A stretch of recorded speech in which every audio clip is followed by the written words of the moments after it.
Pemirsa, meski hingga kini jadwal pelaksanaan Porprov di Oku Raya belum kunjung ditetapkan, namun atlet dari Kabupaten Banyuasin terus melakukan persiapan, khususnya dalam pra-Porprov.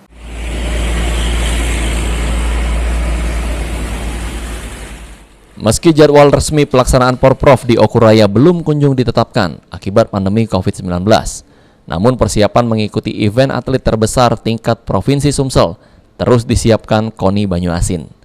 Disampaikan Ketua KONI Banyuasin Hermantoni, dari 400 atlet yang disiapkan, akan dilakukan seleksi lagi secara ketat sehingga mendapatkan 250 atlet yang hanya memiliki ranking dan prestasi. Dan akan dikirim ke Pekan Olahraga Tingkat Provinsi di Oku Raya, yakni Oku, Oku Selatan, dan Oku Timur.